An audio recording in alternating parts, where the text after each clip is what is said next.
I'm delighted that I'm able to share a few thoughts with you, personal thoughts, around why diversity matters so much to research in the 21st century.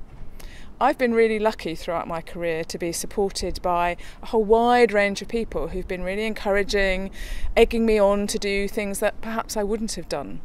And that was particularly important to me because I was the first person in my family to go to university.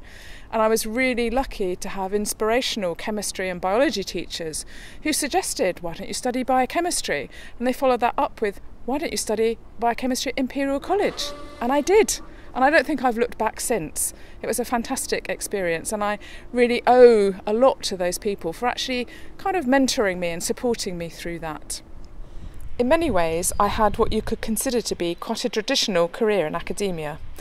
After I finished my degree in biochemistry, I went on to study a PhD in cancer cell biology at the Imperial Cancer Research Fund. And then I moved to do postdoctoral work in Canada, where I worked in an institute where there was really very diverse range of people and a hugely international team of researchers and leaders. It was subsequent to that I was then appointed to a lectureship at the age of 30 at the University of Bath, and by the age of 40 I had been promoted to be professor. Part-time scientist, part-time wife and mother. And throughout this time I worked with colleagues from a whole range of different disciplines, and I never really stopped to think about the diversity of the group I was working with. I always very much treated people as equal. When I look back on it now, it's really interesting to reflect on the environment that I was working in because it was far from diverse. Gender balance was really very poor. But this is changing, and it needs to change faster, and that's why support and diversity really matters. Research has actually demonstrated that women and men are equally fit to lead.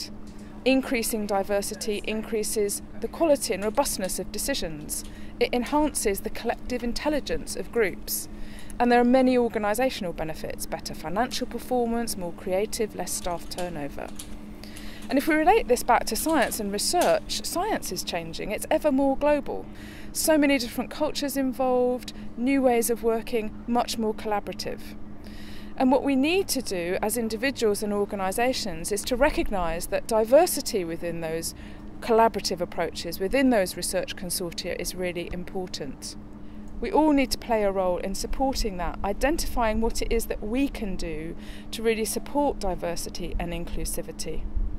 And hopefully you'll be able to take some things away and to think anew about what role can I play in supporting diversity and inclusivity, because it's really important that we all do recognise we have a role in this wider area. Thank you.